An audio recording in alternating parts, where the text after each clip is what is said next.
Bienvenido a Voces de Malvinas, un proyecto del Observatorio de Malvinas de la Universidad Nacional de Lanús. Te vamos a pedir que te presentes. ¿Cómo no? Bueno, buen día. Mi nombre es Jorge Eduardo Bursalé. Fui soldado conscripto en el momento de Malvinas y fui incorporado en ejército en el marzo del año 81 en la compañía de ingenieros mecanizada 10, que tenía asiento en Pablo Podestá, la parte de atrás de Palomar, para que más o menos la gente, porque a veces Pablo Podestá no lo conoce mucho. Bueno, contanos dónde naciste, cómo fue tu infancia. Bueno, nací en Capital Federal, en el Policlínico Bancario. Mis padres trabajaban en bancarios mi papá y vivíamos en Florida, en una casa linda, muy linda, alquilada, ¿no? Y en esos tantos problemas económicos que hubo en el país, mi padre no pudo alquilar más, entonces nos vinimos a vivir acá al distrito, en lo que hoy es Adolfo Surdó. En aquel momento se llamaba Parada Kilómetro 30.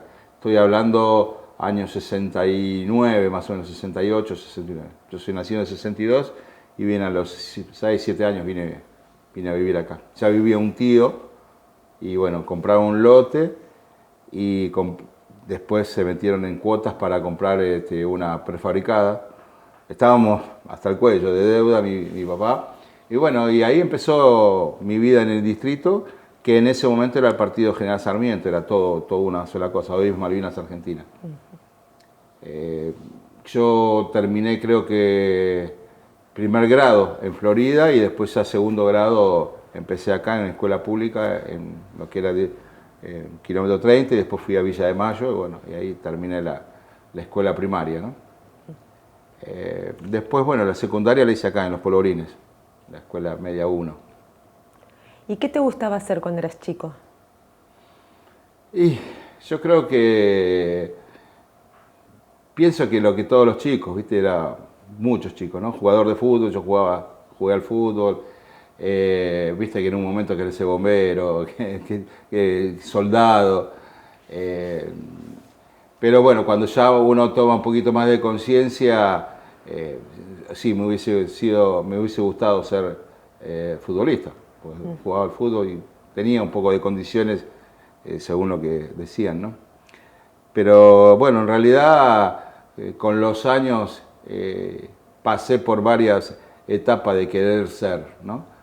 Pero en el fondo siempre estuvo lo de deportista. De hecho, fui federado en atletismo, bueno, pasaron varias cosas en mi vida, ¿no? Después de Malvinas, bueno, estaba jugando al fútbol antes de ir. Y bueno, jugaba en Platense y bueno, y después después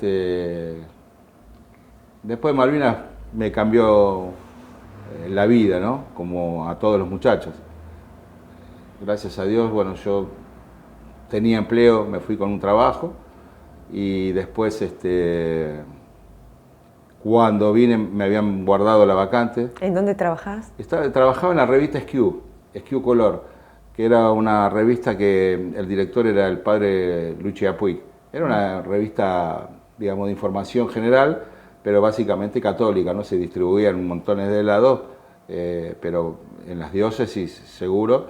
Y después, bueno, sí, se llevaban ejemplares radio, televisión, y yo estaba, bueno, había entrado como cadete, y bueno, como era charlatán, querían hacerme estudiar periodismo, que no me disgustaba. Es más, ellos mismos me habían ubicado como para empezar a estudiar, pero bueno, me tocó ir a Malvinas, me tocó el servicio militar. En aquellos momentos, yo no sé si siguieron después, me respetaron la vacante, el trabajo, le pagaban el 50% a mi mamá, mientras yo estaba haciendo el servicio militar, estamos hablando del año 81. Y después, obviamente cuando fui a la guerra siguieron igual, y cuando volví yo estuve apto, digamos, me dieron la baja en junio, fin de junio, después que volví de estar prisionero y demás cosas. Me presenté en julio, creo que la primera semana o mediados de julio, y me dijeron no, volver en agosto, por las dudas, ¿viste? Si estaba medio loquito. Me volví en agosto, tomate unos días, y bueno, sí, volví en agosto a trabajar normal. Pero bueno, en noviembre del año 82 empecé a trabajar en el Instituto de Servicio Social y Bancario, donde trabajaba mi papá. ¿Te cuento cómo fue eso? ¿O después? Después, sí. Bueno, Sí. Contame, fue algo gracioso, ¿no? Porque como empecé a trabajar en bancario. sí, contame primero dónde estabas cuando fue el 2 de abril de 1982. Bien, en el cuartel. Nosotros estábamos acuartelados en el regimiento, en la compañía, porque, no sé si te acordás, hubo una manifestación convocada por los gremios, por la CGT, y todo el pueblo se manifestó en contra de la dictadura militar en Plaza de Mayo. Y bueno, nosotros estábamos con armamento para ir a reprimir al pueblo, porque nos habían cambiado, no teníamos el FAL, sino teníamos gases lacrimógenos, nos habían dado unos lanzacohetes que nunca habíamos tirado, nos enseñaron ahí. Para ir a reprimir al pueblo. Eso fue el 30 de marzo, que inclusive hubo muertos en la vereda del Cabildo, fue una gran revuelta en contra de la dictadura. Después cuando volvimos, o sea, no fuimos, gracias a Dios no fuimos a reprimir, pero seguimos acuartelados. Ya se había calmado todo y nosotros seguíamos, ¿y qué pasó acá? Y bueno, nos despertamos el 2 de abril, nos llevaron había el comedor donde se desayunaba y almorzaba, y vemos en la televisión banderita, la gente vivando, bocinazo, gente ya reuniéndose en Plaza de Mayo, recuperamos las Malvinas. Bueno, ¿qué pasó acá? Y nosotros, por el rol de combate que teníamos, nosotros los ingenieros somos los que hacían la potabilización del agua, se arman puentes sobre lagunas, ríos, trampas explosivos, voladura de puentes, y los tan famosos en Malvinas, los campos minados. Entonces pensábamos entre nosotros, hablando entre nosotros, decíamos, bueno, acá si se movilizan o sea, nos veíamos en Malvinas, ya ahí al toque. En el 2 de abril las conversaciones con mis compañeros era, si se arma seguramente nos llevan, ya te digo, por el rol, ¿no? El rol de combate de los ingenieros. Así que... ¿Y cómo fue? Sí, Perdón, porque no te pregunté antes. ¿Cómo fue la instrucción militar? ¿Cómo viviste ese cambio de vida? Sí, bueno, el cambio de vida arranca con el corte de pelo, ¿no? En ese momento éramos todos jipones. Pero, no, yo la verdad no la pasé como casi todos. En la instrucción fue muy brava. Nosotros lo hicimos en los bosques de Seiza, la 10ª brigada a la cual pertenecíamos. Y bueno, tuvimos casi más de 45 días, creo 45 días, bueno, donde pasábamos necesidades, dormíamos en la intemperie, había un problema de falta de higiene, ¿viste? Uno no estaba acostumbrado a dormir en las carpetas de A2, baile de acá, salto rana para allá, la alimentación... ¿Viste? Había cambiado de lo que hacías en tu casa, comer guiso todos los días, sopa. Pero bueno, conocer a los compañeros, todo fue nuevo. Y obviamente vivir a expensa de lo que el otro quería, ¿no? Digamos, el sargento, el cabo quería esto y bueno, vos decís, esto tengo que hacer. O sea, todo eso fue un gran cambio, pero te adaptás y bueno, quizás nuestras generaciones... estábamos curtidos de otra manera. Yo a los 12 años ya había empezado a trabajar, se vivía distinto, ¿no? Siempre hablamos con los muchachos, compañeros, que nosotros creo que desde chicos teníamos necesidades. Ya te conté un poco lo de mi papá y yo tuve que salir a trabajar, mi hermano también, para, bueno, comprar las zapatillas, los botines.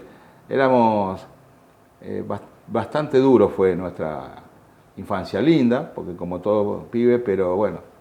Y bueno, el servicio militar me encontró a mí, por lo menos, armado, esperándome. Me adapté rápido, digamos, ¿no? Armado a esperarme,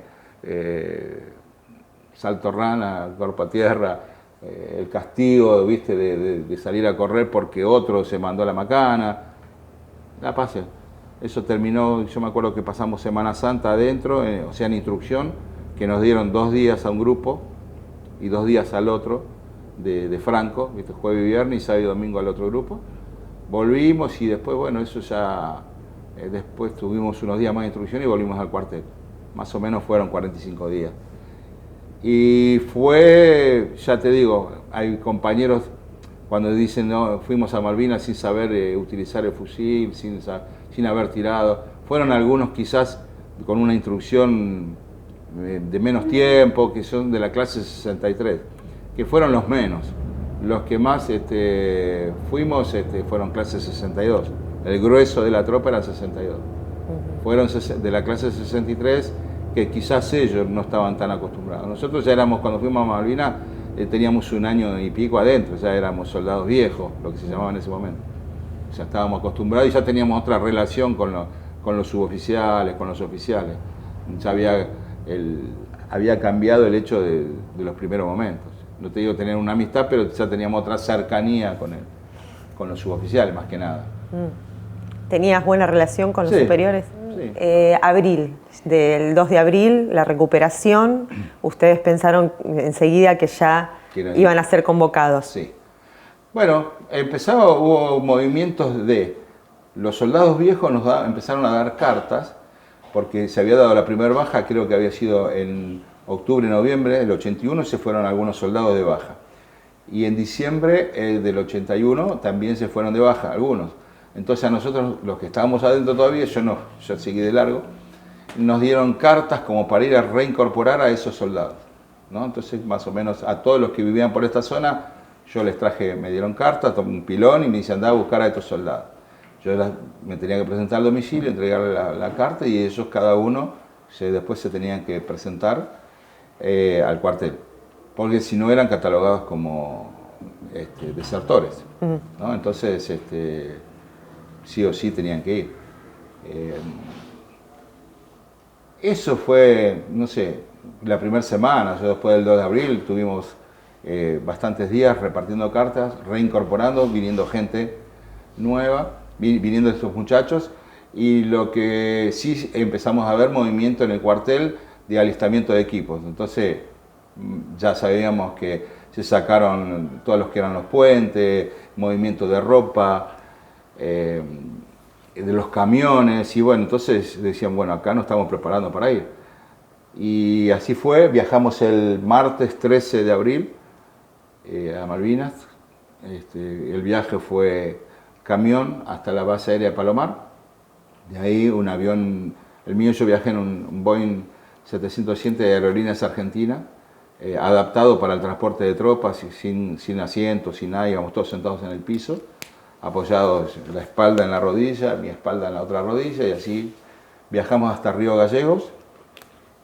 Fue el primer golpe ahí, porque nosotros salimos en marzo, que era medio veranito acá, y cuando llegamos a Río Gallegos, saquen la campera de duvet, porque había un viento, un frío, que bueno, cambiamos de golpe a un clima de mucho viento. Bueno, de ahí nos hacen transportar los equipos, nos dividen en 2 tandas y nos llevan a Malvinas la misma noche en otro avión de aerolíneas, pero más chico, creo que era un 737, porque la pista era corta y los que podían aterrizar en esos aviones o los Hércules. Y bueno, ni bien llegamos, la orden fue sacar todos los equipos y nos acomodamos al costado de la pista, dormimos en la intemperie esa noche, ya 14, y lluvia, el clima de Malvinas, nos recibió el clima, ¿no? Frío, viento, lluvia, nos hicieron sacar el poncho para lluvia, y bueno, he hecho un bollito y esperar que amanezca. Bueno. ¿Y qué sentiste cuando llegaste a Malvinas? En ese momento que llegamos era todo nuevo, ¿viste? O sea, mi primer viaje en avión, que íbamos, hablando de Mariparto, jodiéndonos, porque había yo después me entero, había esos movimientos, que turbulencias, pozos de aire, íbamos jodiéndonos, ¿viste? Todos así, calculo yo en el avión. Teníamos 18 o 19 años, ¿no? Entonces casi la gran mayoría era nuestro primer viaje en avión. Y no con la comodidad de un avión, ¿viste? Que vas con la butaca, cinturón, no, te movía para todos lados. Pero bueno, el sentimiento yo creo que lo tuve al amanecer, no cuando pisé, ¿viste? Mi generación, jardín de infante, primer grado, ya sabíamos y siempre las maestras nos hacían sentir y hablar de Malvinas Argentinas. Por lo menos a mí, en mi educación primaria fue así.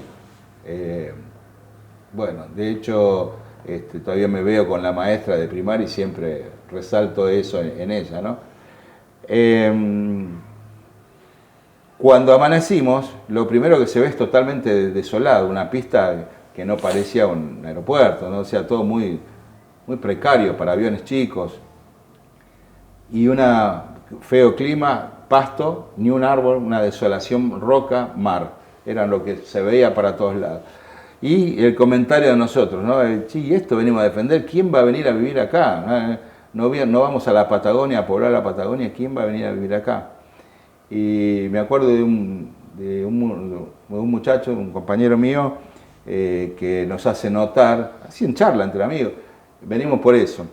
Y estaba flameando la bandera argentina en la base, donde estaban las cabinas de control del aeropuerto, y bueno, sí, nunca me olvido esa imagen porque fue así, lo puedo decir, estábamos todos puteando, ¿qué miércoles hacemos acá? ¿Viste? Y bueno, cuando fue ahí fue el primer aviso de patriotismo, de ver nuestra bandera, que fue fuerte, fue fuerte. Bueno, después de ahí nos llevan caminando al pueblo, que hay como 11 kilómetros, ya no me acuerdo bien, 11, 12, no me acuerdo. Y empiezan los destinos.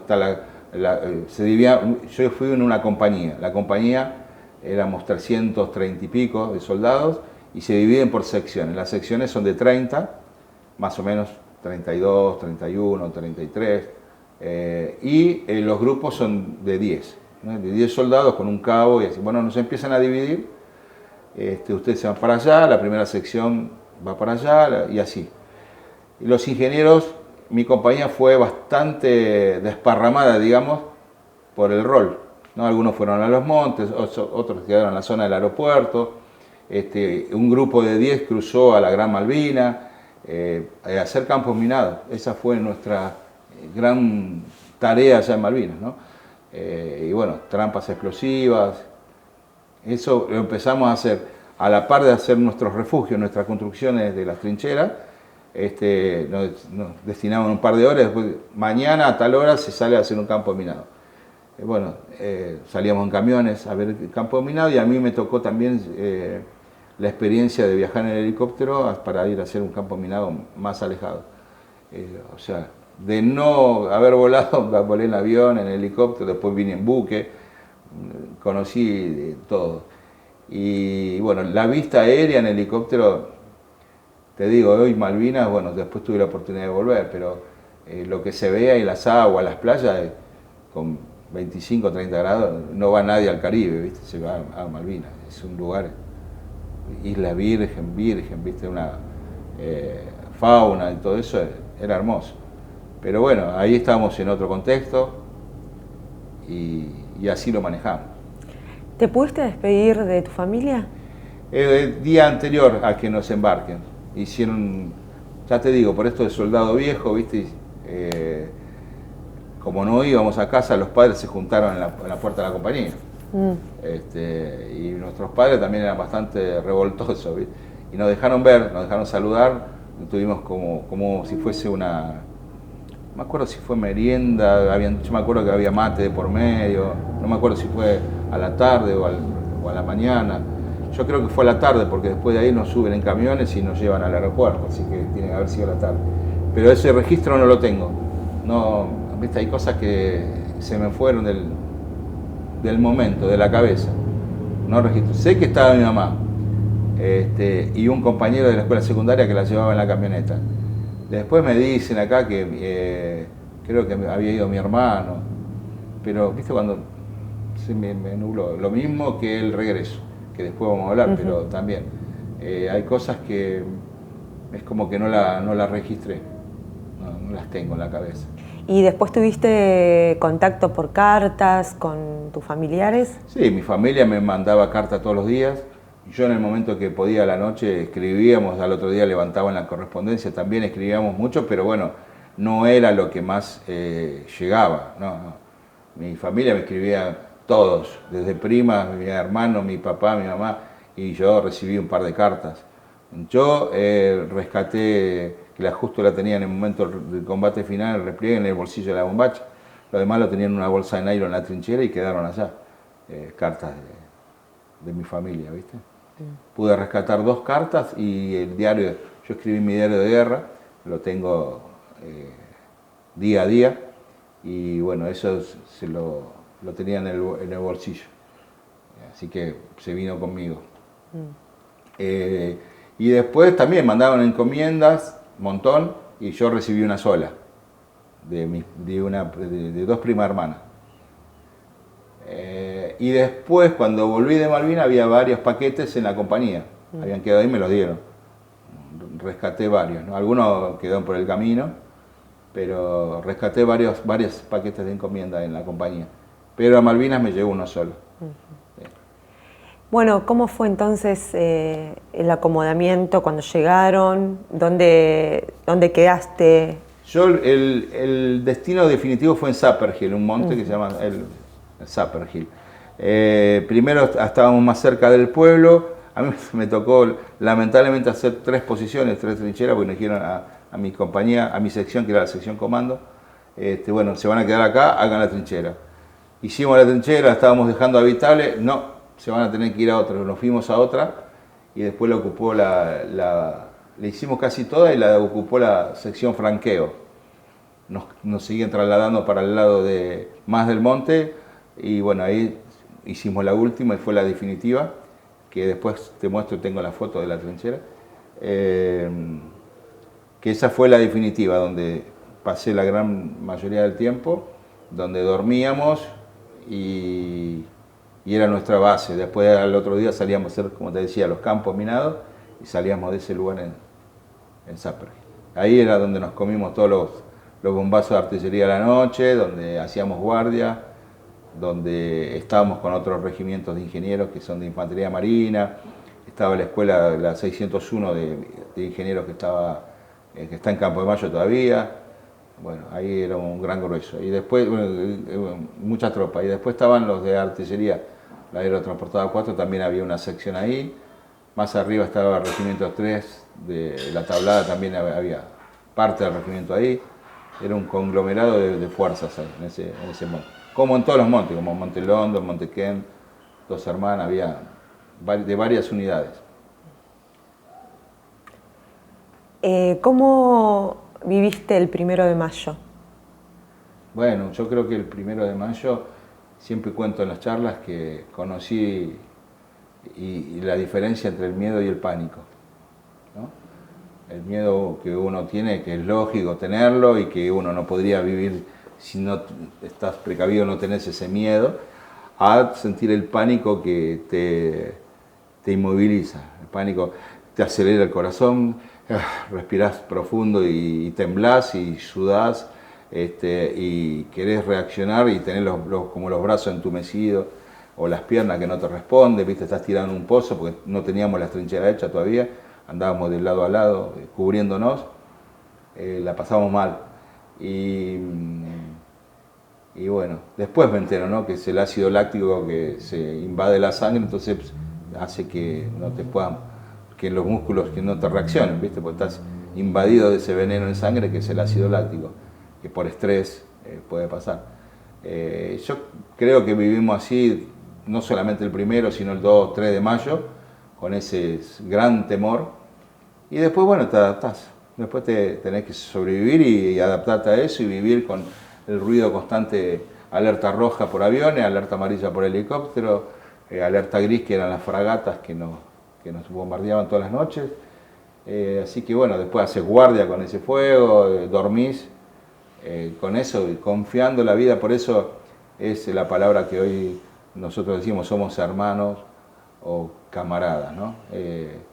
Abarca, no es amigo solamente, ¿no? Abarca mucho, como dicen algunos militares, que el camarada es el amor entre los hombres, ¿no? Que uno confía su vida, porque es verdad, nosotros dormíamos mientras confiábamos la vida que estaba haciendo de guardia y que tiene que estar despierto y atento a cualquier movimiento extraño y avisarnos.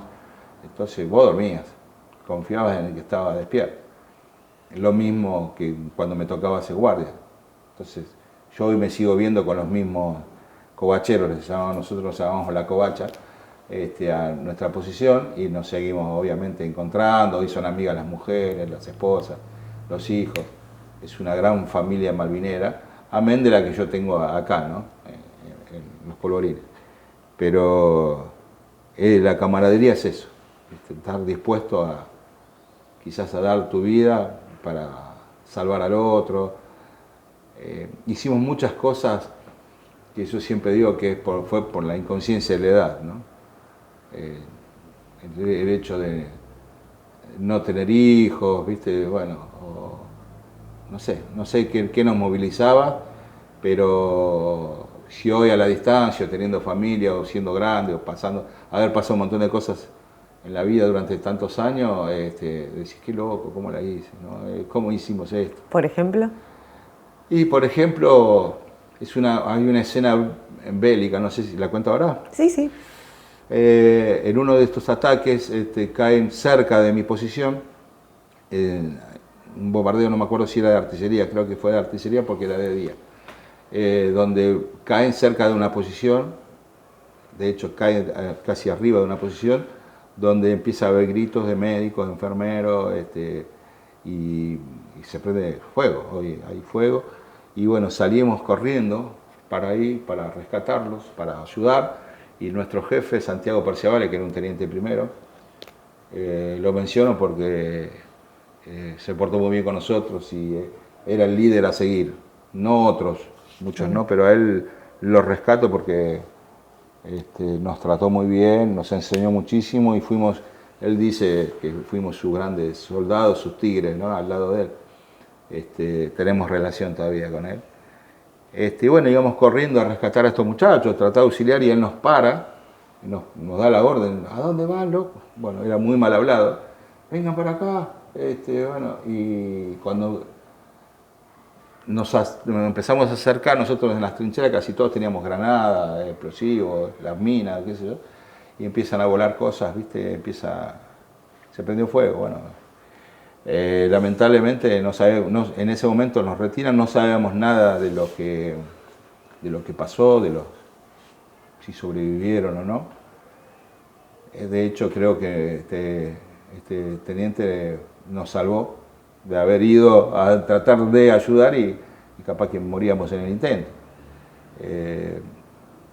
Qué sé yo, salir en pleno bombardeo a unir los cables de las radios, porque se manejaba todo por magneto, por cablecitos, y en los bombardeos caía algo cerca y se rompieron unos cablecitos finitos y había que salir bien tanteando dónde estaban desconectados y buscar la otra parte desconectada, unirlos, porque si no te quedabas totalmente sin comunicación entre las trincheras o con la trinchera del comando, ¿viste? Donde te daban las órdenes. Había que salir. Y hoy capaz te decís, minga, voy a salir, yo me quedo acá adentro, ¿viste? Son cosas que, como esa, muchísimas, ¿viste? Muchísimas. Qué sé yo. Fueron momentos, y yo digo que fue porque éramos pibes, éramos muchachos, y no pensábamos, realmente no pensábamos. ¿Y hubo algún momento en especial que tuviste miedo porque peligrara realmente tu vida? Tuve varios. Tuvimos un impacto directo de artillería naval sobre... Nosotros teníamos dos trincheras, una sobre la superficie, que la habíamos hecho con toneles de 200 litros, habíamos puesto todo alrededor, los habíamos llenado de turba, y después, bueno, se buscaba pedazos de madera, se desmanteló un galpón de ellos, sacábamos de las casas, ¿viste? No, estaba prohibido todo eso, ¿entendés? Ir a romper los cercos de los kelper, pero bueno, había que sobrevivir y tratar de mejorar tu posición, ¿viste? Poner chapas en el techo. Después sí, obviamente lo tapábamos con tierra para simular que no había nada en la vista aérea de ellos. En los avistajes se veía como que no había nada, como que era todo el terreno y abajo estaban las trincheras. Y después teníamos una que era subterránea, donde teníamos más elementos de estos para los campos minados, más como un polvorín, que nos había ayudado, me acuerdo, una máquina de Vialidad Nacional, que estaba allá, nos había hecho el gran pozo con la uña, y después, bueno, todos a arreglarlo y a emparejarlo con las palitas esas que después te voy a mostrar. Había que dejarlo prolijito, después prendimos fuego adentro para que las paredes se cocinen un poco de la turba. Bueno, y eso también, desarmamos un galpón, tenía bastante como vigas de hierro, era fuerte, y se bancó, estábamos adentro, se bancó, nos tembló todo, la de arriba, la trinchera de arriba nos voló la puerta, nos llenó de esquirla los toneles, pero bueno, hubo muchos milagros, en Malvinas.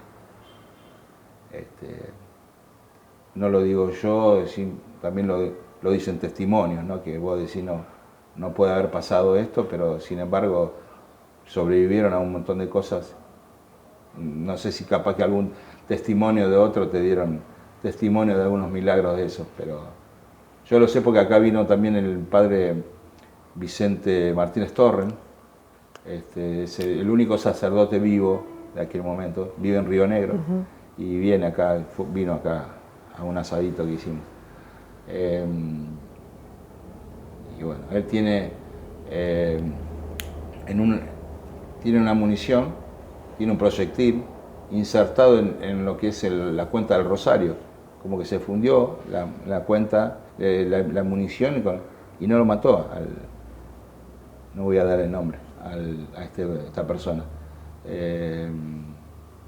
Si no puede ser, un tiro de esto de plástico, ¿viste? Lo que son los rosarios que nos daban, no puede ser, tiene que haber algo que decir no es el momento de esta persona, porque no puede fundirse, no puede unirse. Pero bueno, como ella hay mucho. ¿Y cómo era la alimentación?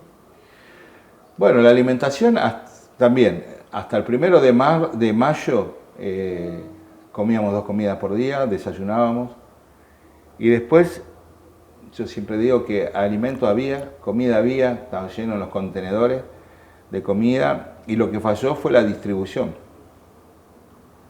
porque los grandes depósitos estaban en el pueblo, y había cocinas, qué sé yo, por ejemplo, hoy todavía están las cocinas de Infantería Marina en el Monte Tumbledore, y había que subir con todos los alimentos para cocinar al monte, y bueno, y era complicado hacerlo bajo fuego de artillería y fuego de enemigos. O sea, falló eso, no tener ahí elementos, pero y después muchas cosas fueron, por ejemplo, yo no fumo y no fumé nunca, pero nos llegaban cigarrillos.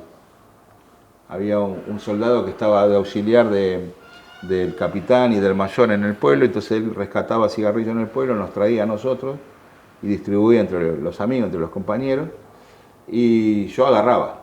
Entonces los infantes marinas les escaseaban los cigarrillos, pero les sobraban algún turrón, algún pedazo de mantecol, algún chocolate. Entonces era un mercado persa, ¿viste? Yo te cambio, me llegó una encomienda, tengo un par de bufandas, ¿vos tenés esto? Sí, pum, pum, lo cambiábamos. Era el trueque. Y después, bueno, a partir de, no me acuerdo bien qué día, pero empezamos a comer una sola comida caliente, que lo daban, oscurece temprano en Malvinas, en esa época, entonces nos daban tipo 3 y media, 4 de la tarde, era un almuerzo, cena.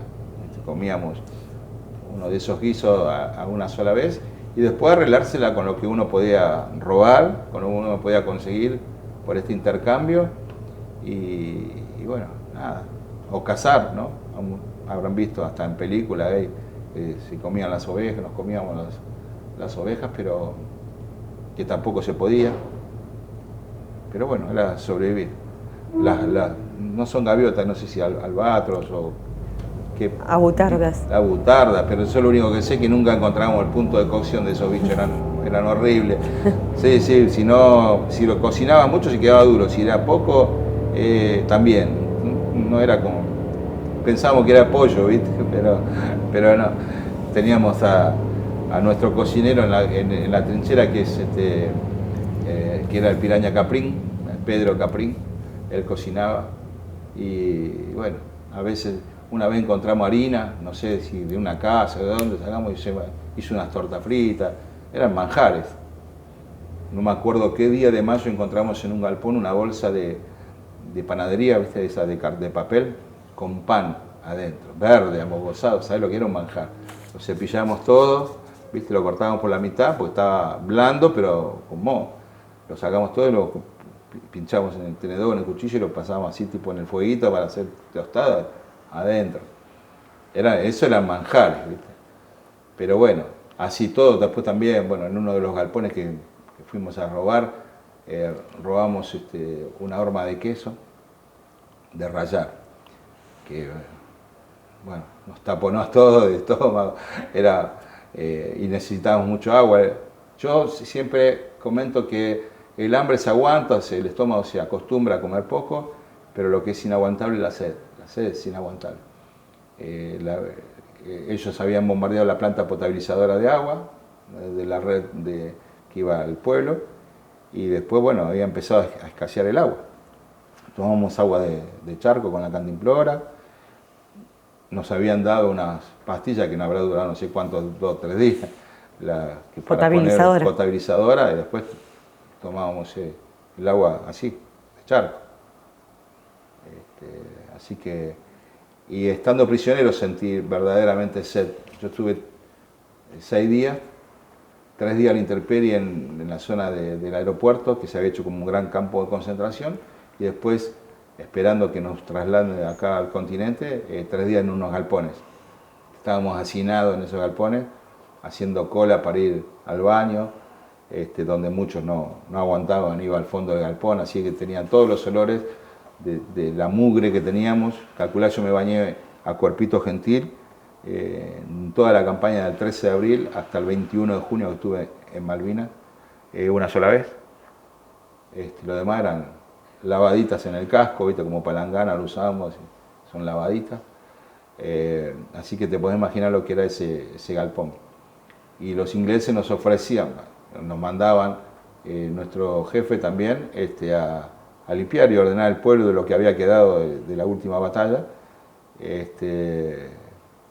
Y salíamos así, tipo así en patrulla, para respirar un aire fresco y encontrar comida, porque había tirada, había galpones, en los contenedores, ¿viste?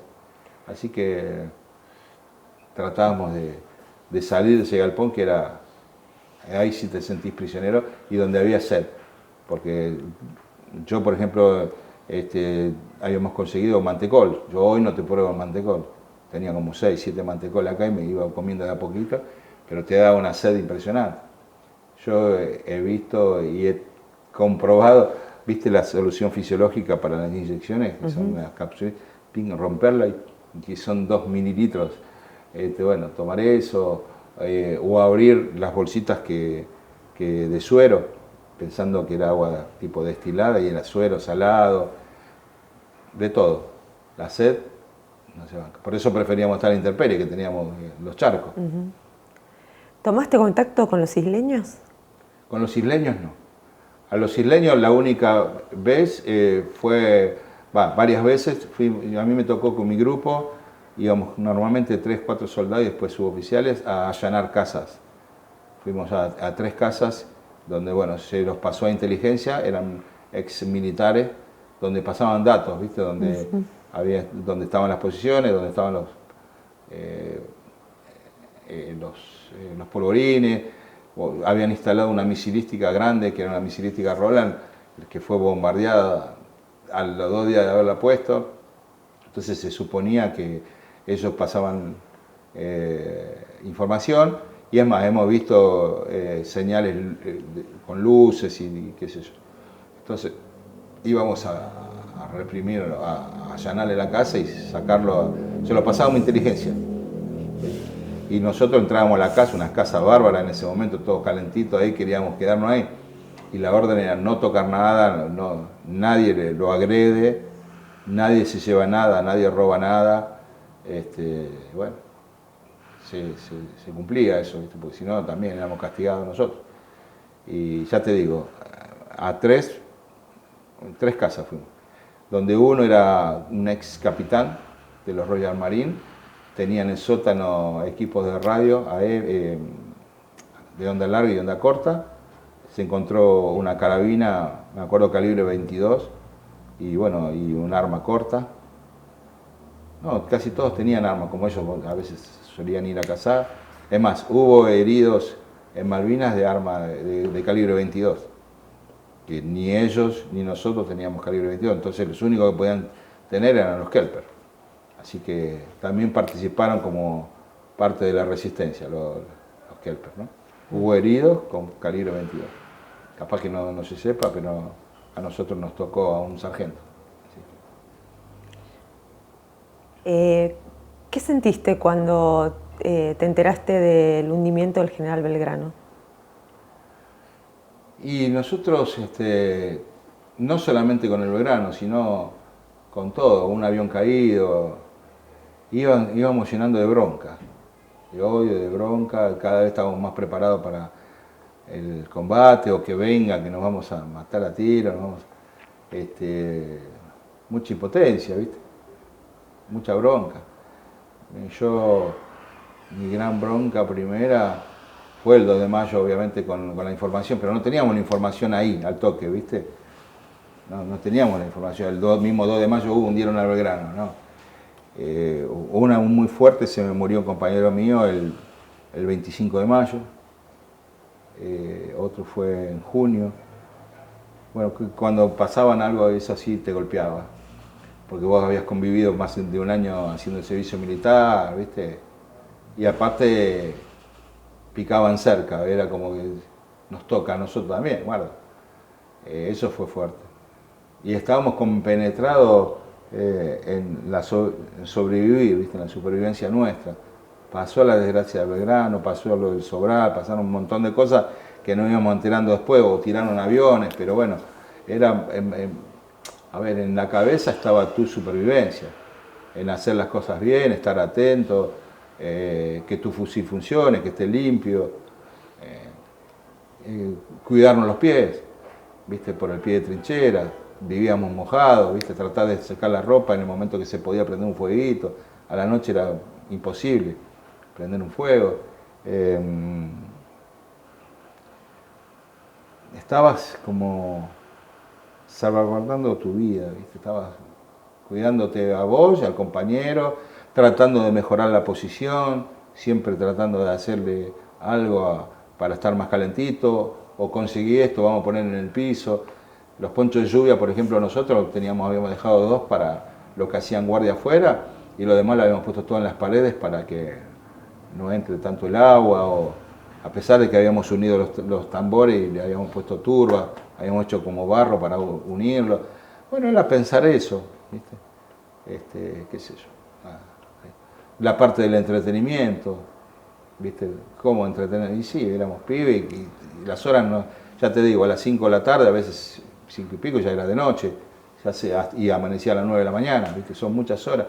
Entonces, me acuerdo Carlitos Redondo, que ya falleció también en la posguerra, habían hecho, fue Sirimarco, había hecho unos dados con la turba, con el barro, lo había puesto en medio del fuego, cerca del fuego, sabían cómo cocinar, y bueno, jugábamos tipo la general, no teníamos cartas, pero bueno, habían hecho eso.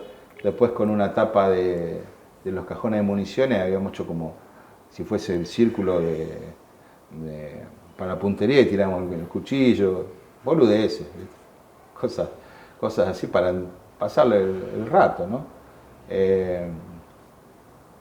Eso fue muchas horas de hablar, muchas horas de cantar, muchas horas de escribir cosas a la noche. ¿Qué cantaban? Canciones de rock nacional, muchas de León Gieco me acuerdo. De León me acuerdo muchísimas canciones que cantábamos.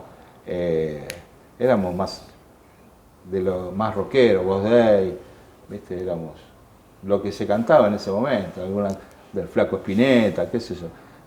Rock nacional. Rock nacional. Hasta después en el regreso en el Iriza veníamos cantando, ¿no?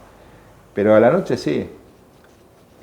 Yo me acuerdo que les cantaba Chamamé de León Gieco, ¿viste? ¿Qué pensará mi madre? Ay, así, ¿qué pensará? Y me querían matar. ¿Qué dejá? ¿Cómo vas a cantar eso?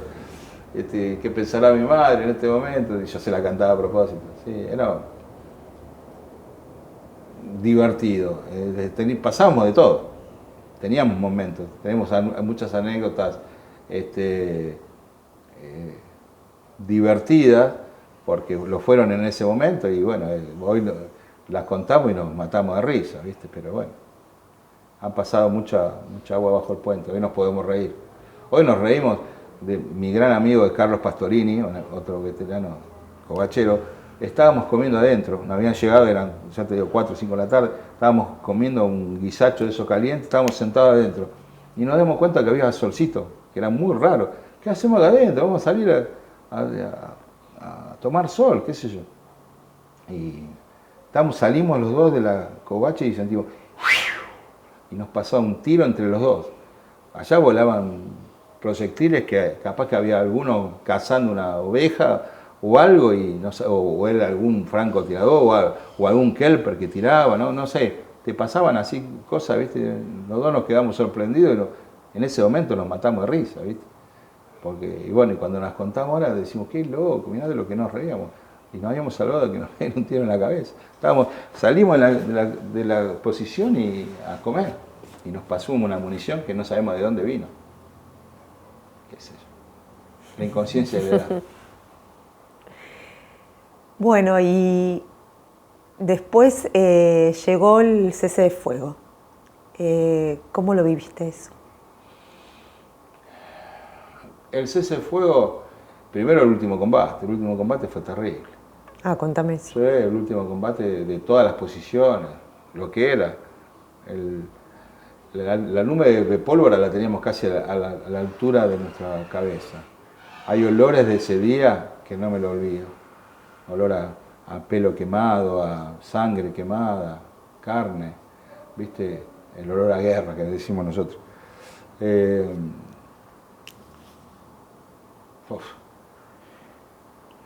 No te lo olvidas. Eso siempre decimos, ese día, y ver municiones de trazante luminosa que te pasaban por arriba de la cabeza, había helicópteros ya tirándonos, artillería de ellos, artillería de nuestra que iba, venía. El desbande de tropa nuestra, ¿viste? Fue muy mal hecho el repliegue.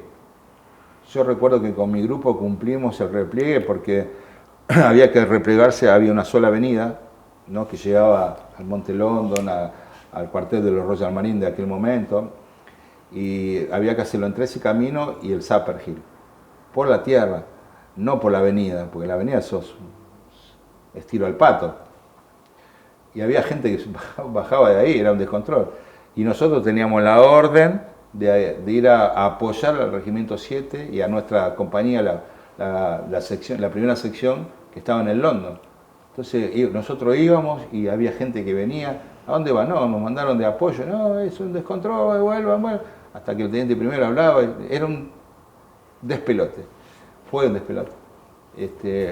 Mientras tanto, volaban bombas de ellos, trazantes luminosas que pasaban. Y lo que más recuerdo fue eso, ¿no? Los olores, las bombas, ¿viste? Cuando caían y se desparramaban las esquirlas, ¿viste? Que están incandescentes, al rojo vivo, todo eso era de película, ¿viste? Es de película.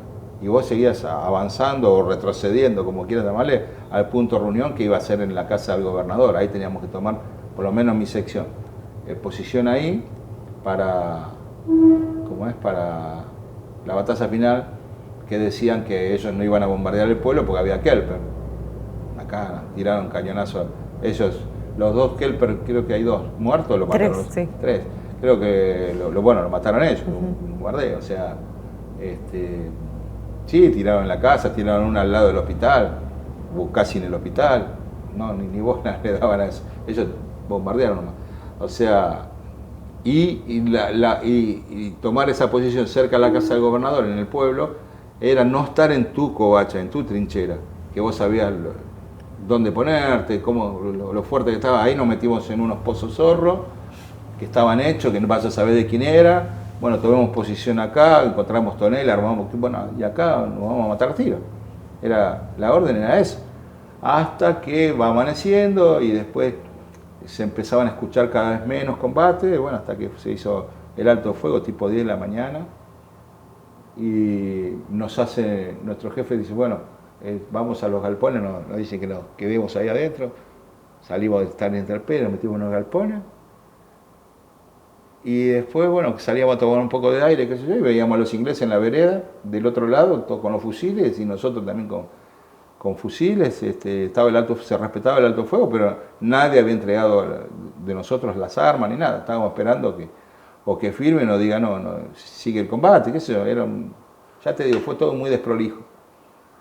Y una gran impotencia, una gran bronca, porque vos te vas metiendo con la causa, ¿viste? Vos vas viendo lo que hacen las madres acá, que se juntaban a tejer, lo que hacen tus compañeros de la escuela, las movidas que había acá en el continente donde la gente donaba cosas, plata, oro.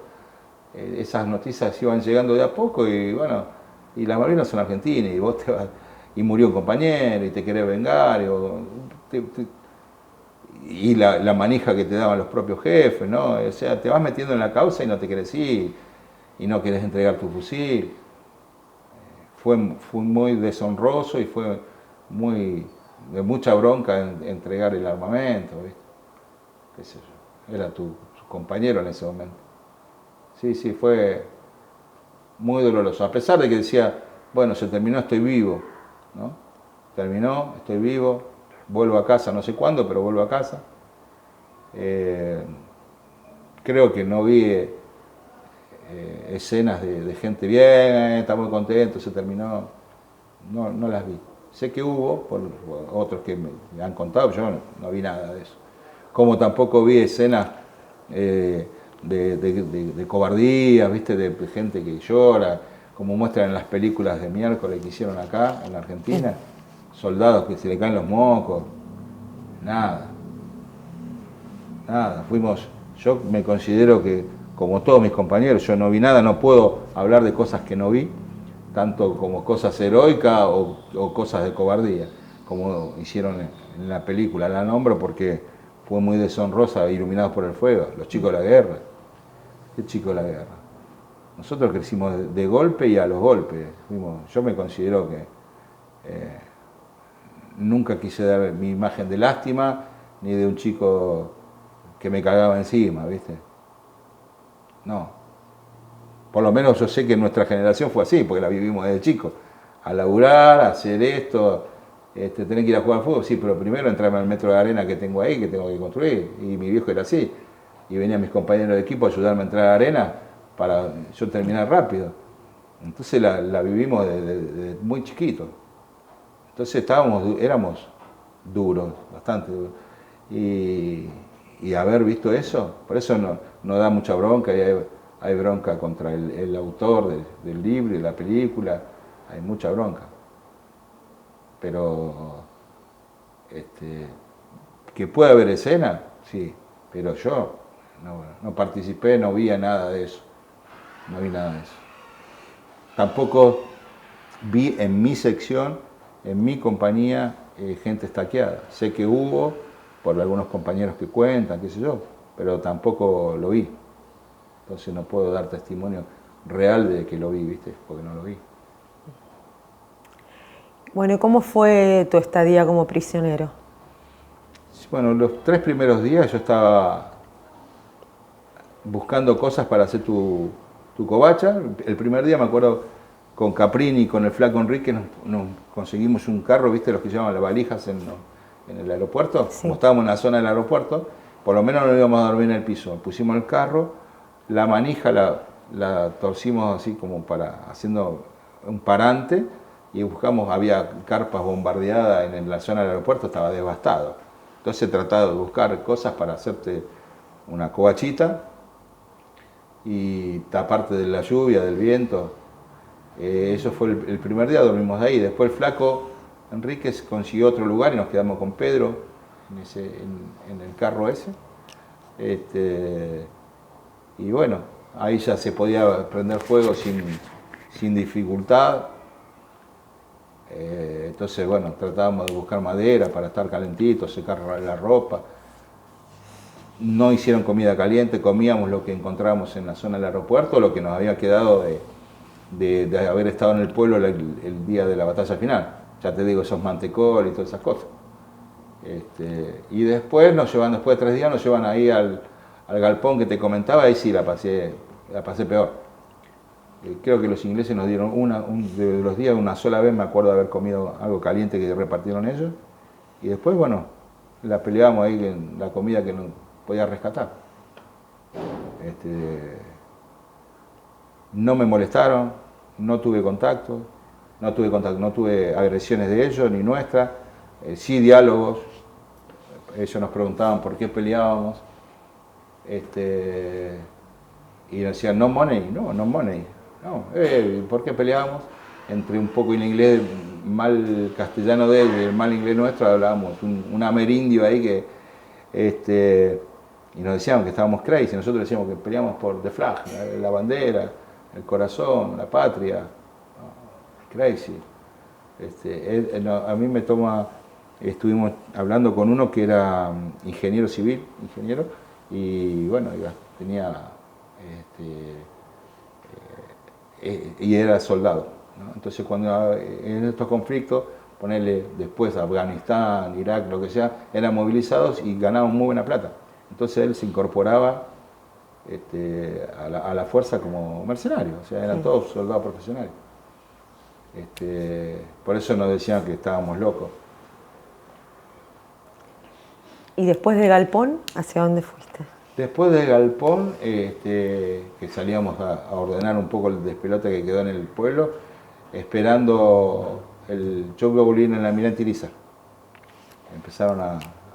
Estaba lleno de heridos y después, bueno, empezaron a subir tropas.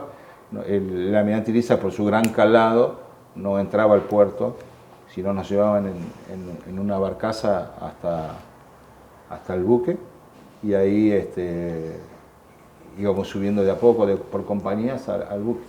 Ya te estoy hablando del 21. Yo salí de allá el 21 de junio. Así que ya se había terminado el 14. Y bueno, arriba fue estar en casa, ¿no? Había una buena calefacción. Yo vine durmiendo, pues estaba repleto de gente, sobrepasado de peso y de gente. Yo vine en los pasillos, tirado en el piso, durmiendo en los pasillos. Bueno, después llegó el buque. Yo llegué el 27 acá, al continente, digamos a Campo de Mayo, no. Primero que vinimos, sí, es Campo de Mayo, 27-28, porque hice una escala en Ushuaia, donde baja el Batallón de Infantería Marina 5, y después fuimos a Puerto Madryn, de ahí en micros hasta Trelew, y de Trelew avión hasta Palomar, y después de Palomar en camiones hasta Campo de Mayo, donde estuvimos 2 o 3 días ahí, donde nos bañaron, donde nos dieron una función de cine y todo, y nos dieron de comer. A mí, mi grupo nos tocó con gaseosa, jamás nos dieron con gaseosa, y mucho pan. O sea, nos querían inflar y que tome un poquito de color la cara, ¿no? Porque estábamos pálidos, muertos de hambre. Nos tuvieron 2 o 3 días, donde el coronel que estaba a cargo ahí en ese momento de la escuela nos dio una arenga como que lo que pasó en Malvinas queda en Malvinas, no hablar ni contar cosas de Malvinas. Nos hicieron firmar un documento como un tipo de declaración jurada que no podíamos hablar de lo sucedido en Malvinas por, no me acuerdo, 5 años, no me acuerdo, cosa que no cumplimos. Y bueno, también hubo desencuentro ahí, se agarraba a piña un soldado con un teniente de ahí, ¿no? Que nos quería forrear, viniendo de Malvinas, de la guerra, que nos quería hacer orden cerrado, sino movimientos vivos, que se le llamaba al raneo. Nadie le daba pelota. Este pibe era encima, ¿viste? Recién salidito. Todos, ¿viste? Habíamos venido ya con el pelo medio largo, algunos barbudos. Los queríamos matar. Además, soldado rey le tiró con un casco. Sí, era un descontrol eso también. Y nos mataban a risa, tomátela, le decían, ¿qué venía acá? ¿Qué carrera más? Era un pibe subteniente, recién salido del colegio militar. pensó que estaba hablando con, no sé, sí hubo varias de esas, que nos querían hacer salto rana y nos matábamos a reír. ¿De qué se ríe? No, lo hacíamos envenenar más todavía, ¿viste? Más caliente se quedó. Aparte éramos una banda, que si nos venía a pegar a uno, ¿sabés cómo todavía le están pegando? No, fue un momento gracioso que hoy lo contaba. ¿Te acordás que vino? Pero bueno, esas cosas, ahí estuvimos 2 o 3 días sin... Para esto todavía mi familia no sabía si yo estaba vivo, muerto, prisionero, herido. No teníamos contacto. No nos dejaban. La familia estaba afuera del Campo de Mayo y no sabían quiénes estaban. Pedían lista, pedían algo, nada. Eran bastante maltratados. Es más, mi mamá le pegó una piña al teniente Leticia, que se había quedado acá en el cuartel a cargo. Y mi mamá era brava, la tucumana. Porque bueno, medio que se sintió maltratada. Siempre digo, ¿cómo le va a pegar? Porque yo cuando llegué al cuartel, Ursalé, pega fuerte su mamá. Yo digo, ¿qué me está diciendo? Y se reía, se sonreía. ¿Qué pasó? No entendía nada, yo venía de Malvinas. ¿Qué pasó? No, en una de las veces que vino a preguntar si sabíamos si usted había muerto, si había vuelto, se calentó conmigo, me metió un tortazo. Y habrá estado bien dado, le digo yo. Se reía el tipo. ¿Qué va a decir? No. Por eso te digo, hay anécdotas de todo tipo. ¿Y cuándo te encontraste con tu familia?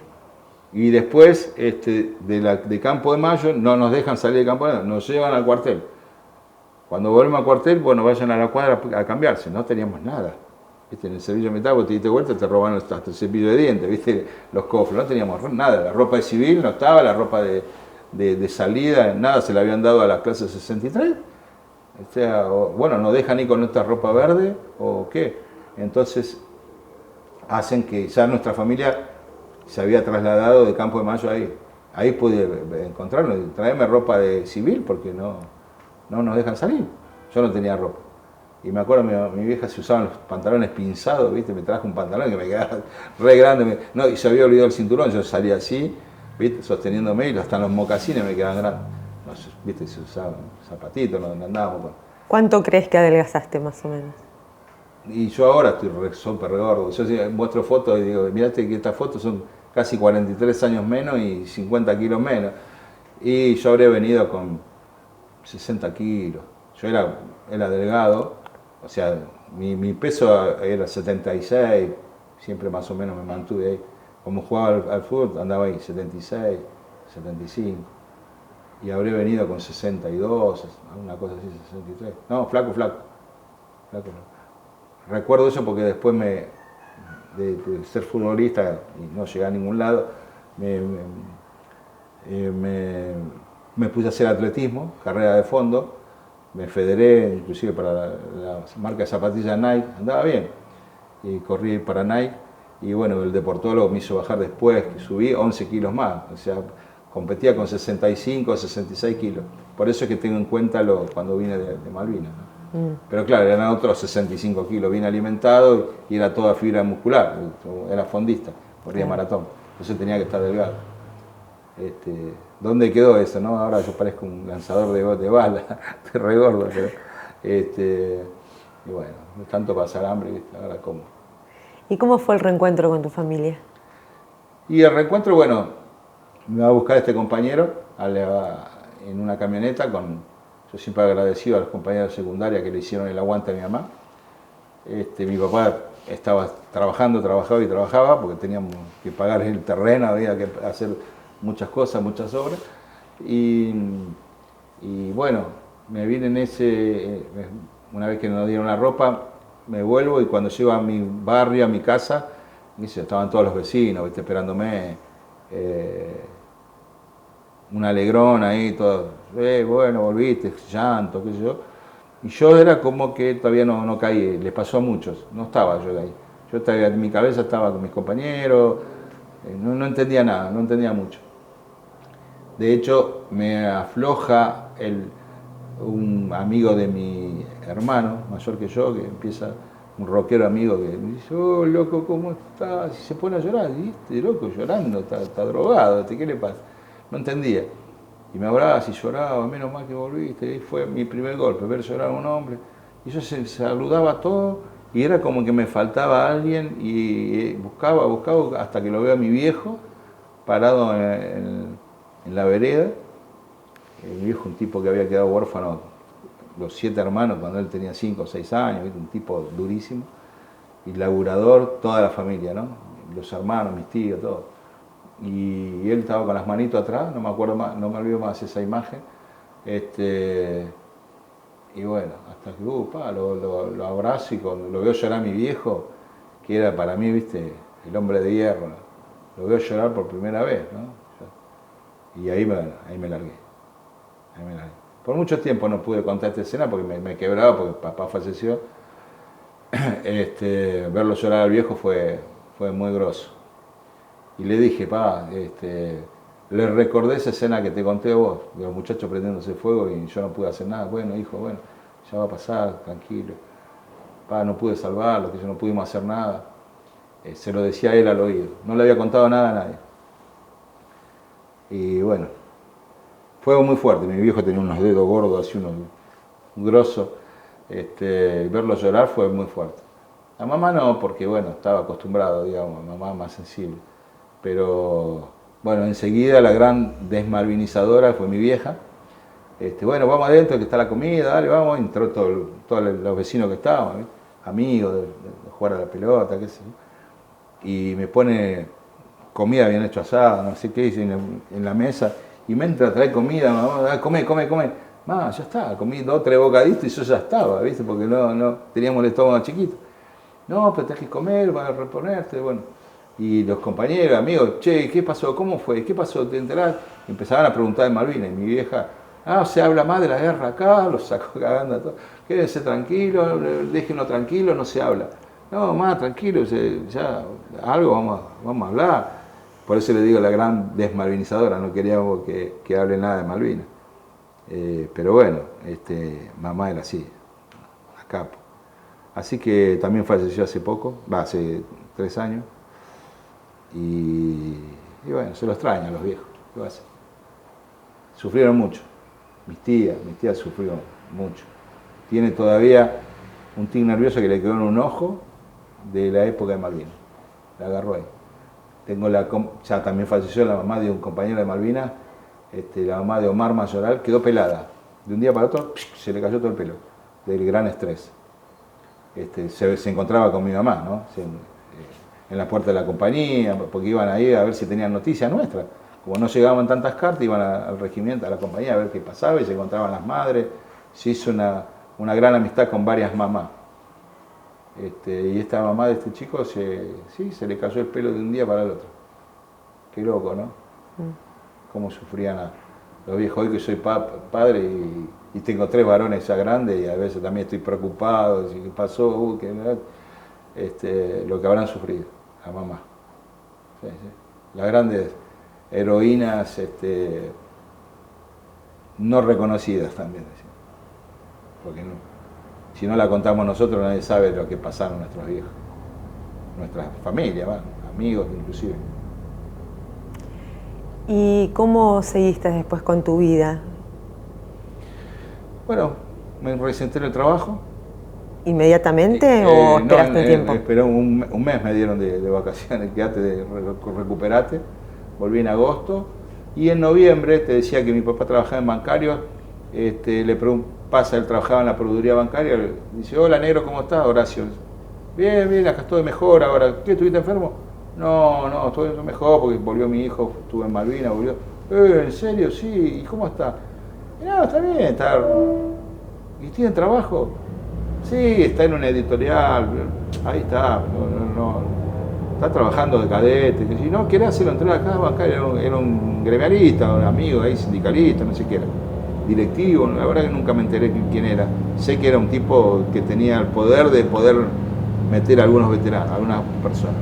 Y le dice que me venga a ver, qué sé yo no hice nada. Mi viejo de pedir algo, ni loco, ¿viste?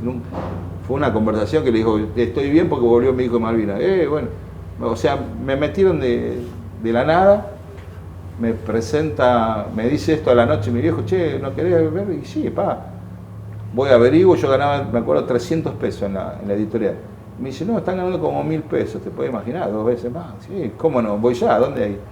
Bueno, me presento, me dice, me hago los estudios, qué sé yo, y me toman un examen de ingreso. Yo era perito mercantil, me había recibido como la secundaria como perito mercantil, o sea, escribía máquina, pero cuando me enfrentan a la máquina, digo, ¿y esto cómo era? ¿Viste? Era un desastre. Pero bueno, me acuerdo que me tomaron el examen en matemática, regla de 3 simple, no me acordaba nada. Nada, ¿viste? Cuando te pones nervioso y no, ¿cómo no me va a salir esto? Redactar una carta, yo redactaba más o menos bien, tuve que hacer eso. Bueno, igual me tuvieron paciencia, relajate, había una piba, ¿cuál es el problema? Me había puesto, siempre tuve problemas con matemáticas, pero regla de 3 simple tenía que salir. No, ¿sabes que tengo un problema acá de regla de 3 simple? A ver, pasámelo, se lo pasé a una chica que estaba trabajando. No, una boludez, pum, me copié en el examen de ingreso. Pero bueno, me tomaron y en noviembre del año 82 empecé a trabajar en bancario, en el policlínico bancario. Hasta estuve por 15 años. Después, bueno, yo estudié, bueno, hice otra cosa. Pero me fui de ahí con el retiro voluntario. Mi señora, que la conocí ahí también. Y bueno, compramos la casa con el retiro voluntario y un crédito de 15 años sacamos en el Banco Hipotecario. En el Banco Nación, un crédito hipotecario en Banco Nación. Y así compramos la casa acá en Kilómetro 30. Y a pagar. 2 años estuve sin pagar la cuota en el 2001. No podía pagar la cuota. Los chicos en el colegio, ¿no? Tenía un despelote, gran estresazo. En el año 95 sentí lo peor que me pasó en mi vida después de Malvinas, o creo que fue superior a Malvinas. Me agarró en el año 95. Falleció mi papá, dejé de ser hijo para ser papá, cuando nació mi hijo más grande. Y me agarró una crisis de pánico, con miedo a la muerte. Yo que en ese momento estaba en defensa civil, bombero, no tenía problema con los muertos, ¿no? Con los cadáveres, la guerra. Me agarró, creo que el desequilibrio mental más feo que hay es el pánico, la crisis de pánico. Y bueno, me costó salir, muchísimo. Porque yo en ese momento estaba haciendo atletismo, me salieron 3 hernias de disco, tuve que dejar de competir, bueno, se me juntó un montón de cosas, ¿no? El fallecimiento de mi abuela, que la llevé hasta un momento yo, el fallecimiento de mi papá, que lo llevé yo al policlínico bancario a tratarse, ¿viste? Ver el deterioro de cáncer, falleció papá. Cáncer de hígado, digamos, tenía cirrosis, agarró papá. Así que ver el deterioro diario de mi viejo fue terrible. Y bueno, en el año 91 también falleció mi suegra de un cáncer fulminante en 3 meses. Le agarra cáncer a mi señora. O sea, palo, y yo ahí, al frente de la batalla. Y en el 95 se me desacomodaron los patos a mí y me agarró. Este estresazo grande que fue eso, ¿no? Obviamente yo me sentía que ataque al corazón. Se desencadena todo por una marcha que hicimos en bancario antes de irme con el retiro. Estábamos reclamando, no sé si dan sueldo, plata, no sé qué pasaba. Hicimos una sentada en la avenida Gaona, enfrente del Policlínico Bancario, en Capital. Y bueno, yo tipo 6 de la tarde me retiro. Mi primo trabajaba conmigo y me llama tipo 8:30, 9 de la noche, yo ya estaba cenando y me llama, che, ¿sabes que falleció Luisito Barrera? Pero si estábamos ahí, ¿no? Sí, Luis Barrera, compañero mío. ¿Qué pasó? No, se murió de un ataque al corazón, lo están velando en tal lado, estoy cenando, yo, bueno, dentro de un rato voy, que eso, sí, bueno, cuelgo el teléfono de línea en ese momento. Estábamos cenando con mi señora, sí, le cuento, papá. Me invade el calor, palpitaciones, sudor, frío, una puntada del corazón, me estoy muriendo, me agarró a mí. Fue así, inmediato, horrible, no se lo deseo ni a mi peor enemigo, a nadie, no se lo deseo a nadie. Y bueno, ahí ambulancia, me llamó mi señora, llamá que me estoy muriendo. Vino ambulancia, no, lo que te está pasando es esto, bueno, dormime porque, me acuerdo, me dieron un Valium, no sé, un Valium 10, no sé lo que me habrán dado. pude dormir, qué sé yo, a la mañana amanecí y al rato lo mismo, me pasó lo mismo. Dijo, no, esto me tengo que tratar, no sabía dónde ir. Bueno, fui al policlínico a tratarme, después, bueno, me deriva, bueno, me vieron clínico, me hacen electro, no tenés nada. Después me agarra de vuelta, pido turno con un cardiólogo de la obra social, pero en forma particular. Flaco, no tenés nada. Yo atleta, me dice, ¿tenés el corazón agrandado? Sí, porque soy fondista. Bueno, no, estás sano, no tenés nada. Lo que vos estás pasando es esta crisis, gran estrés, horrible. Me voy. Bueno, viste que no tenés nada, sí, pero estoy desconfiando de este tipo. No. Le saqué turno a uno que atendía 2 pisos más arriba, ¿viste? Una locura. Ecocardiograma, todo. No tenés nada. Los análisis de todo, bueno, estás haciendo, necesitas psiquiatra o psicólogo. Yo no quería tomar pastillas, nada. Yo era un atleta, no podía tomar nada en ese momento. Me atendí con Flores de Bach y la psicóloga esta, y bueno, salí un poco a flote, pero al final de todo, con los años, me volvió lo mismo y tuve que ir a psiquiatra, así, y medicado. ¿Para qué sufrir? Me dice. Y ahí me calmé, me estabilicé, seguí dando las charlas, y bueno, pero horrible, no se lo decía a nadie, la crisis de pánico, se te va la cabeza y no la podés dominar y sonaste. ¿Y vos sentís que esa es una secuela que te quedó de la guerra? Sí, salieron cosas a relucir. En tantos años de terapia, pues yo le decía, ¿cómo? Yo soy veterano de guerra, de defensa civil, estoy en bombero, inundaciones, salvar que gente tirada bajo el tren, qué sé yo, y ¿cómo voy a tener miedo a esto? Y sí. Y después, bueno, viste que empezás a hablar. ¿Y dónde dormías vos, Malvina? Y ahora te tomás. Porque después me agarró claustrofobia. Me di cuenta cuando me hicieron una resonancia magnética por la columna, ¿viste? Sacame de acá, flaco, me estaba muriendo de adentro. Y nada, flaco, no, pero tenés los pies descubiertos, la cabeza, no, sacame de acá, no pude hacérmela. Hospital Español, me acuerdo. Y bueno, digo, todo esto yo no lo tenía. Y ahí empieza, no, te pasa por esto, pasó por lo otro, el primero yo no estuviste, y el 1 de mayo estuve en un pozo, y bueno, van relacionando cosas, ¿viste? Pero, qué sé yo, el mejor ejemplo que tengo es de un médico clínico conocido que me dijo, no, mira, vos sos un ropero, tenías todo ordenadito, una caja, querías hablar de esto, bajabas la caja y hablaba de eso y la volvías a poner. Después al otro día de esto, volvías a poner. Y abriste un día la puerta de ese ropero y se te vino todo en banda, todas las cajas. Eso te pasó en la cabeza. Se te vino todo en banda, todo lo que pasaste. Ahora hay que trabajar para ordenar las cajitas y volver a poner cada una en su lugar. Y me gustó la idea, bueno. Y siempre digo que lo que me hizo bien, porque yo estuve mucho tiempo con terapia analítica, no sirve. Servirá para otros casos. Tiene que ser la cognitiva conductual para estos casos del pánico. Una experiencia mía, ¿no? Pero horrible. ¿Cómo vivís el estado de la soberanía hoy? Hoy y mal. No hoy, no de hoy, de hace mucho tiempo, ¿no? Hace mucho tiempo que venimos entregando y viendo cosas y radares que se instalan, cosas que están sucediendo, los barcos pesqueros que vienen de día están antes de las 200 millas, después a la noche pasan para acá. En mi regreso a Malvinas vi fotos de los asiáticos que vienen y se llevan los barcos, están en el museo de ellos, de los Kelper, llenas las bodegas de nuestro calamar, lleno. ¿Cuándo fuiste a Malvinas? Volví la primera vez porque no quería hacer los documentos, obviamente el pasaporte, como todos los veteranos. Por primera vez volví en el 2017 con algunos compañeros de acá y otros. Mi hermano de sangre quiso ir, porque no es conveniente ir solo, ¿no? Y aparte él tenía ganas de ir, ¿no? Yo no iba solo, iba con compañeros, pero mi hermano le gustó la idea, se quiso venir. Y bueno, fue necesario.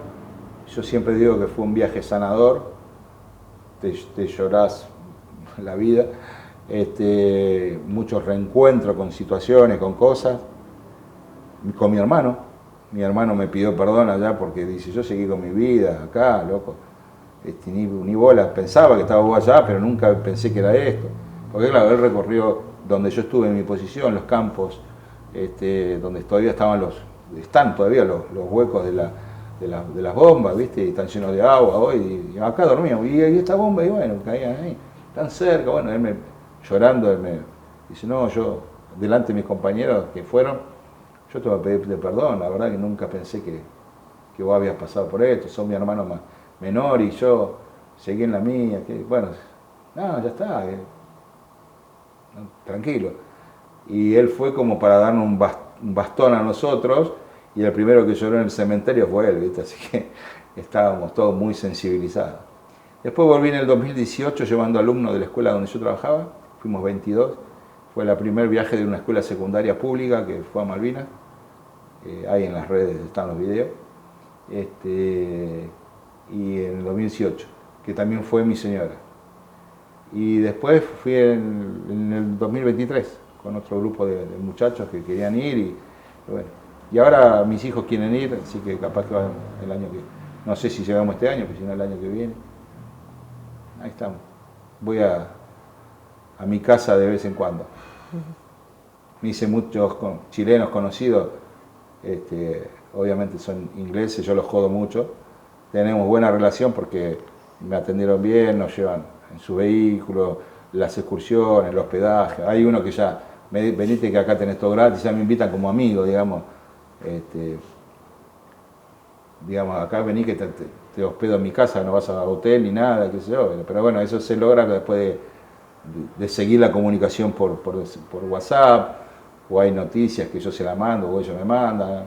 Sigo comunicado con algunos traidores. Yo los jodo a ellos también, traidores.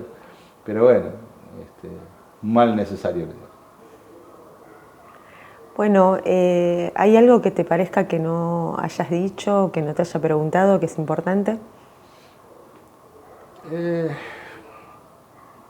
La verdad que creo que pasamos por todas las etapas bastante bien, bastante rápido. Siempre hay cosas para contar, muchísimas. Pero bueno, sé que tenés que seguir recabando testimonios de muchachos.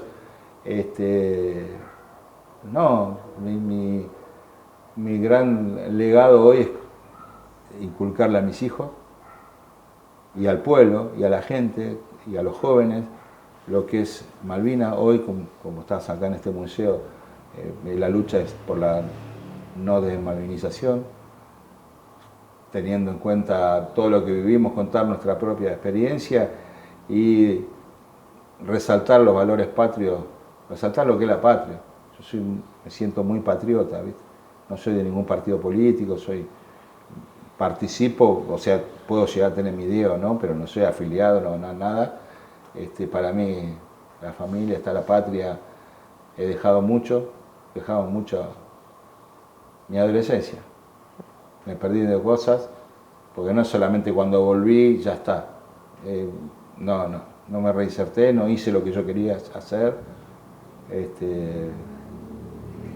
Hice cosas que después con el tiempo pude, tardíamente, pero las pude hacer. No sé, siento que gané muchas cosas, a pesar de todo.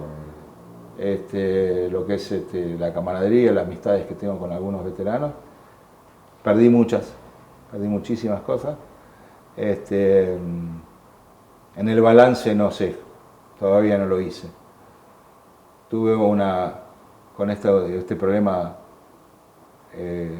mental que tuve, siento que perdí mucho tiempo de mi vida. Me llevó mucho, ese diagnóstico es una porquería. Y bueno, gracias a Dios tengo 3 hijos hermosos, todos encaminados, todos grandes, 3 varones. Mi señora está de nuevo con la lucha contra el cáncer de mama. Se está haciendo rayos en este momento. O sea, la vida es como que, lo hablamos con muchos veteranos, pasamos tanto, aflojá un poco, ¿viste? Decir, seguimos teniendo dificultades. Me emociona el hecho de, hace 35 años estoy casado, tuve con mi señora. Me hace mucha falta. Es una leona, una luchadora. Y estoy sensible por eso, por ese tema que estoy pasando a nivel familiar. Mis hijos apoyando, todo apoyando, pero bueno, ella tiene una fortaleza. Todos los días vamos a hacer los rayos, ya pasó por la quimio. Es duro y seguimos la lucha, ¿viste? Y digo, quiero descanso, ¿viste? Siento que me lo merezco, sería, no sé. A pesar de haber tenido muy buenos momentos, qué sé yo, pero digo, hasta ahora estoy grande, ya déjame terminar tranquilo. Me murió un amigo de acá hace poquito, el negro Salazar, con cáncer también, una gran pérdida. El Leone, que hay esta parte que era sobreviviente del Belgrano. Día a día estoy en los grupos donde todos los días me llegan los camaradas que van muriendo y es muy fuerte. Somos jóvenes, ¿viste? Somos jóvenes. Pero bueno, es la vida. Qué sé yo, contarte cosas, creo que pasamos por todo. Brevemente, no me acuerdo, no sé, alguna otra pregunta que te surja a vos, que quisieras saber de... Creo que no sé vos, Gus. No. Fui a Torrante, eso sí, después de Malvinas, perdóname, me acordé de esto, y había compañeritas de escuela, ¿viste? Volvió Rambo, ex novia, que, ¿cómo estás? Sí, bien, ¿viste? Yo agarraba de todo un poco, hasta que, bueno, conocí a mi señora, estuve a dos puntas con algunas cosas, mi señora no estaba en mi vida todavía, ni novio, estuve de novio 5 años con una chica y, bueno, pobrecita la viví engañando. También tuve que sanar de eso. Fui y puse lo que hay que poner y le pedí disculpas. Creo que hice las cosas ordenadamente. Eso fue un desorden, ¿no? Le hice perder 5 años de su vida. Pero de haber comprado un terreno, hice una casa, todo iba todo camino al casamiento. Y cuando ella empezó a buscar vestido de novia, ¿qué estoy haciendo? Si yo la vivo engañando, ¿no? La voy a matar, esta piba es muy buena, no. Y bueno, le comenté, le dije, no, hasta acá llegó mi amor, no, hasta acá llegó y bueno, creo que fui bastante hombre en decirle que, mira, fui un desastre, hice esto, hasta acá llegó. Y ella me decía, hay otra, no hay otra. Mentira, ¿no? O sea, no hay otras. Trabajaba en policlínico bancario, ¿viste? Lo que es un hospital, una clínica, es un ambiente que se da muchos hombres, muchas mujeres, y muy linda etapa también, no reniego nada de eso. Pero creo que fui bastante hombre como para decir, no casarme. Imaginá casado, un desastre. Si vienen hijos, no, un desastre. Así que bueno, cuando conocí a mi esposa, dije, esta es la mujer. Y no me equivoqué, y me porté bien, y me porto bien, y bueno, tuve todo, ¿viste? Tuve todo. La verdad que, y tengo todo. Me siento mal y toco alrededor en la cama y sí está acá. Que a veces lo charlo con los amigos acá, creo que, y más a nuestra edad, ¿viste? Te sentís mal, me haces un té que estoy muerto del estómago, qué sé yo, cosa estúpida, pero saber que tenés a mi gran bastón que es ella, le agradezco. No solamente el hecho de darme, de estar en el momento más feo de mi vida, no en la guerra, sino en la posguerra, de haberme dado a mis hijos y bueno, y de ser la mujer que es. Yo creo que el gran bastón. ¿Cómo se llama? Mónica Álvarez. Yo creo que ese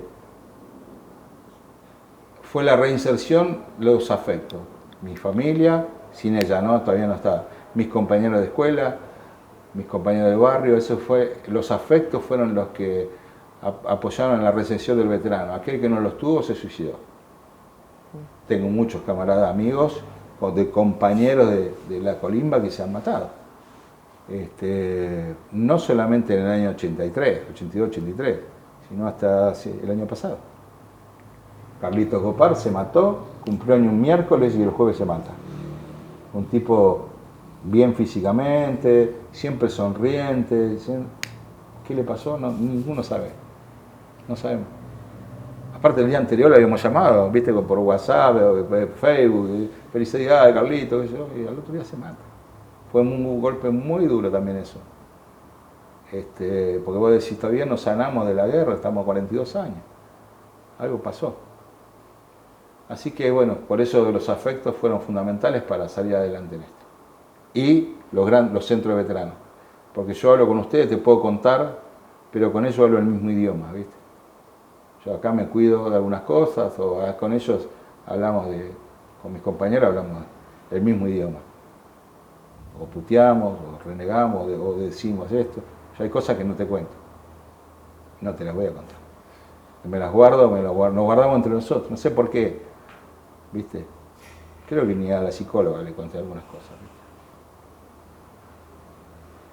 ¿viste? Y hay cosas. Vos calculás que estábamos en la plena adolescencia. Pero bueno, no me la guardo para la charla con estos muchachos. Sí, son fuertes y algunas del crecimiento, ¿no? El crecimiento. Creo que estamos, ¿no? Sí, bueno, te agradecemos mucho en nombre de la Universidad Nacional de Lanús por tu testimonio. Bueno, gracias a ustedes. Gracias por venirse desde allá.